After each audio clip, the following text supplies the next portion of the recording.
On September the 1st, 2023, the city of Berkeley, California, finally, after over 3.5 years, ended its city eviction moratorium.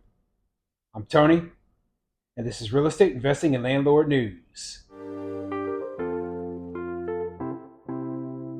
All right, so I have an interesting topic for you today, and it's a topic that I haven't talked about a lot lately because for most of the country, this stuff is over. It's been over for a very, very long time.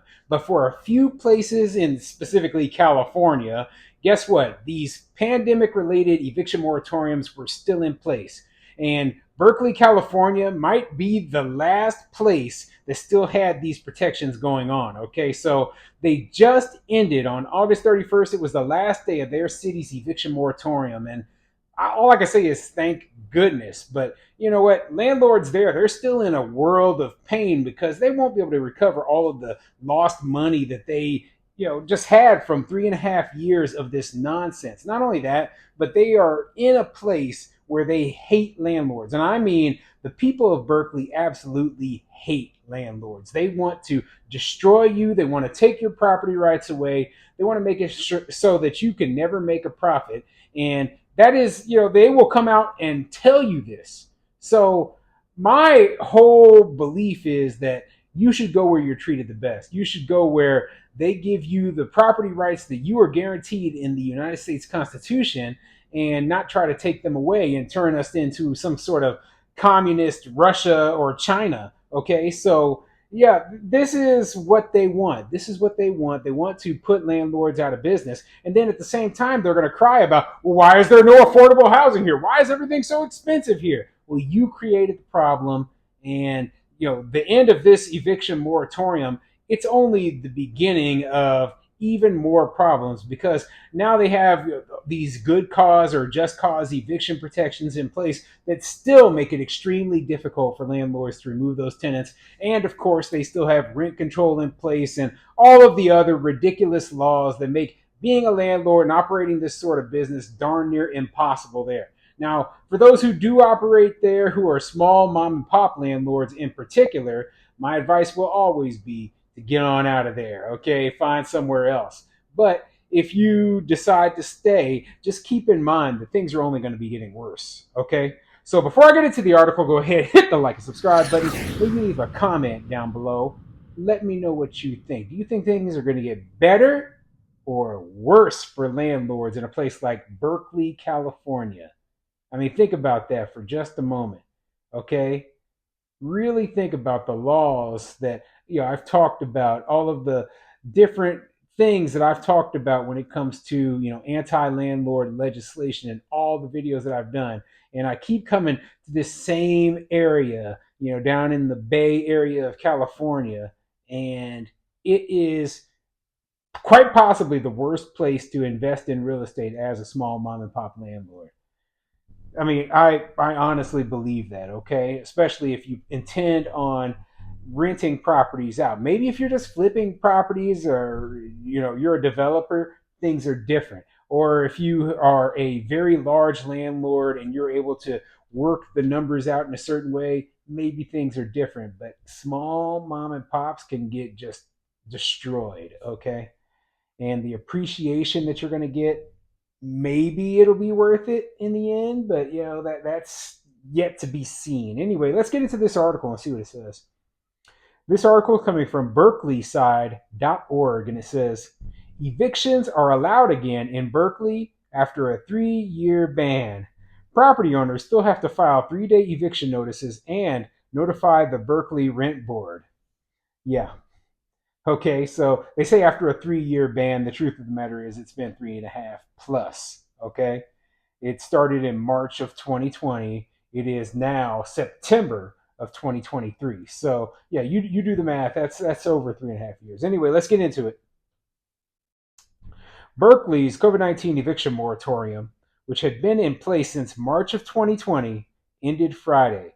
Good cause evictions at properties under Berkeley's rent board jurisdiction and all evictions at non-covered properties are once again allowed.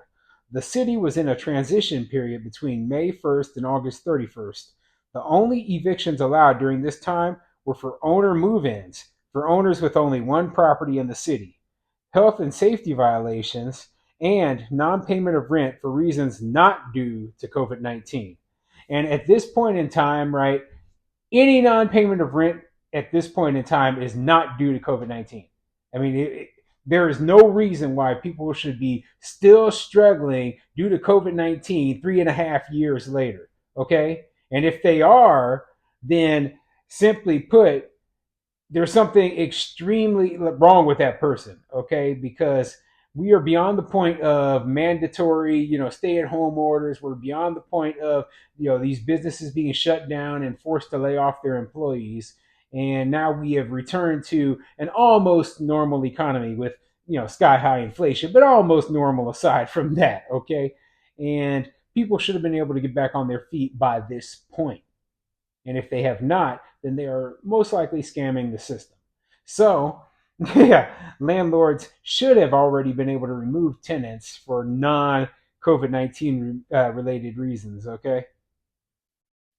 The rent board said property owners filed 178 eviction notices during that period. More may still be recorded because property owners are required to file those notices within 10 days of serving an initial pay or quit notice to a tenant, but only 6 of those notices culminated in an unlawful detainer and court eviction, according to Rent Board Chair Leah Simon Weisberg. So 178 were filed, but only 10 got to the point where, hey, they were actually evicted by the courts. Now that could be a number of factors, including the fact that a lot of the times when a landlord actually files an eviction, the tenant will then go ahead and give up the place, leave on their own so that they don't have that eviction on their record. Okay. There's also the possibility that maybe the tenant paid the money to the landlord that was owed so that the eviction didn't have to go through, all the way to the end. But what most likely is the case is that it said that landlords could start filing these evictions between May 1st and August 31st, right? Well, they probably are so slow going through the eviction process here in Berkeley, right, that there's no way that the court system has been able to get through all these cases that quickly in such a place where they slow roll stuff, they give free lawyers to tenants, etc., right? So a lot of these cases are still pending, and the landlords are still waiting to get these tenants up out of their properties. And then there's going to be even more landlords filing evictions now because all of the eviction moratorium has ended. In Alameda County, evictions sharply increased this year when the county and state ended eviction protections. Oakland's eviction moratorium ended in mid July, and Berkeley was the last city in the county to bring its protections to an end. According to Alameda County Superior Court data obtained by the Oakland side, property owners filed between 300 to 400 evictions a month before the eviction moratorium. Numbers jumped to over 500 evictions in May, even before Berkeley, Oakland, and San Leandro ended their protections.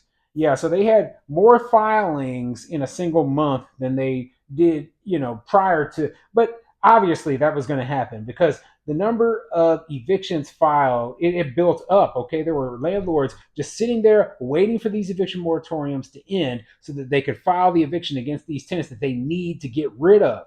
Okay, that's going to be the case for a few months at least, and then things will stable off as time goes on, okay, and probably fall back to the levels that they were before the pandemic. And there's nothing wrong with that, okay? This is just a natural part of the process altogether.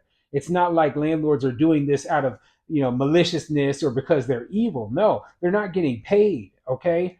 90 to 95% of all evictions are for non-payment of rent. It's pretty simple. So if the tenant is not paying rent and the landlord is unable to pay their bills because the tenant isn't paying them, well, guess what? We got to get rid of that tenant. And even in places like California, this is true, okay? Landlords are not these super wealthy people who can just take losing money forever. That's just not going to work. So yeah, these landlords are going to file these evictions. It's going to still take a very long time, be a more difficult and more expensive process. They might have to pay them relocation expenses or whatever the law requires in the state of California or within Alameda County. And Berkeley is fortunately the last place in one of the most liberal counties in the entire country to get rid of this stupid eviction moratorium. And I'm glad, okay? I don't like talking about these eviction moratoriums because they were bad for landlords. And I know that most landlords who lost significant amount of money are never getting that money back. Ever. Okay? The government made sure of that fact. And they screwed a lot of people over. They put people out of business. And they didn't just hurt small landlords. They hurt a ton of small businesses with all that pandemic garbage. Okay. And I will never, ever want any of this stuff to happen again. Okay. That's the truth.